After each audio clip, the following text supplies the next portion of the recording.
കുവൈറ്റിന് നേരെ വീണ്ടും ഇറാന്റെ പ്രകോപനം. മിസൈൽ ഡ്രോൺ ആക്രമണ ശ്രമം, വ്യോമഗതാഗതമടക്കം തടസ്സപ്പെട്ടു. Join the legacy of excellence at Little Flower Engineering Institute, Kalmasheri.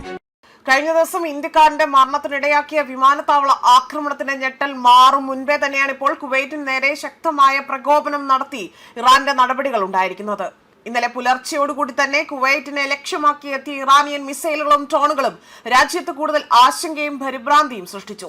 മിസൈലുകളും ഡ്രോണുകളും ലക്ഷ്യത്തിൽ എത്തുന്നതിന് മുൻപേ തന്നെ പ്രതിരോധ സംവിധാനങ്ങൾ തകർത്തുവെങ്കിൽ പോലും ആകാശത്തുണ്ടായ ശക്തമായ സ്ഫോടന ശബ്ദങ്ങളാണ് ജനങ്ങളെ കൂടുതൽ ഭീതിയിലാഴ്ത്തിയിരിക്കുന്നത്. ആക്രമണത്തിൽ ആളപായം ഒന്നും തന്നെയും റിപ്പോർട്ട് ചെയ്തിട്ടില്ല.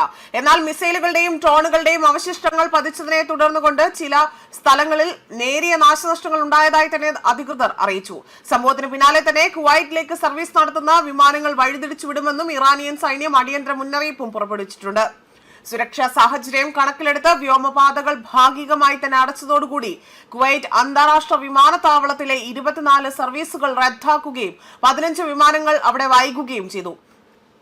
അതേസമയം ഇറാനിൽ നിന്നുള്ള ഭീഷണികളെ നേരിടുന്നതിനായി തന്നെ കുവൈറ്റിന് $198 കോടി വിലമതിക്കുന്ന അത്യാധുനിക ഡ്രോൺ പ്രതിരോധ സംവിധാനങ്ങൾ നൽകാൻ അമേരിക്ക തീരുമാനിച്ചതായി തന്നെയാണ് ഇപ്പോൾ US അധികൃതർ പോലും അറിയിച്ചിരിക്കുന്നത്. മേഖലയിൽ വർദ്ധിച്ചു വരുന്ന സംഘർഷാവസ്ഥയ്ക്കിടയിലാണ് ഇത്തരത്തിലൊരു പ്രഖ്യാപനം നടത്തിയിരിക്കുന്നത്. അതേസമയം മുൾമുനയിലാണ് ബഹ്റൈൻ പോലും. ബഹ്റൈനിന് നേരെയും ശക്തമായ ആക്രമണം നടത്താനായി തന്നെ ഇറാൻ ലക്ഷ്യമിട്ടതായി തന്നെ പറയപ്പെടുന്നു. എന്നാൽ ഇത്തരത്തിൽ ആക്രമണം ഉണ്ടായെങ്കിൽ പോലും അത് ലക്ഷ്യസ്ഥാനത്തും എത്തിയില്ല എന്നതാണ് മറ്റൊരു വാർത്ത. അതേപോലെ തന്നെ കുവൈറ്റിനും ബഹ്റൈനും നേരെയുണ്ടായ 6 ബാലിസ്റ്റിക് മിസൈലുകൾ US-ഉം കുവൈറ്റും ചേർന്ന് തകർത്തു. 2 എണ്ണം ലക്ഷ്യം കാണാതെ തന്നെ കടലിൽ പതിച്ചു. ലക്ഷ്യമിട്ടത് US ബേസുകൾ, അതായത് US ക്യാമ്പുകളെയാണ് ഇത്തരത്തിൽ ഇവർ അവിടെ ലക്ഷ്യം വെച്ചതെന്നതാണ് പറയപ്പെടുന്നത്. അതേപോലെ തന്നെ ബഹ്റൈനിലെ US നാവിക ആസ്ഥാനവും ലക്ഷ്യമിട്ടതായി തന്നെ ഇറാൻ വ്യക്തമാക്കിയിരുന്നു.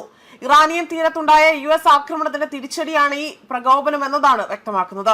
അനുവാദമില്ലാതെ തന്നെ ഹോർമൂസ് കടലിടുക്ക് കടക്കാൻ ശ്രമിച്ച 4 വാണിജ്യ കപ്പലുകളെ തങ്ങൾ ആക്രമിച്ചുവെന്നും ഇറാന്റെ വാദം ഇവിടെ ഉണ്ടായിരിക്കുകയാണ്. തെക്കൻ ഇറാനിലെ ഗർഷേം ദ്വീപിലും റഡാർ കേന്ദ്രങ്ങൾ US സൈന്യം കഴിഞ്ഞ ദിവസം ആക്രമിച്ചിരുന്നു.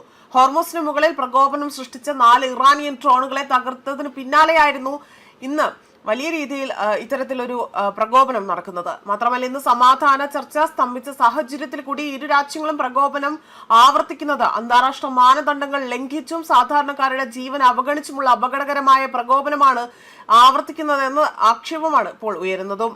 ന്യൂസ് ഡെസ്ക് കർമ്മ ന്യൂസ്.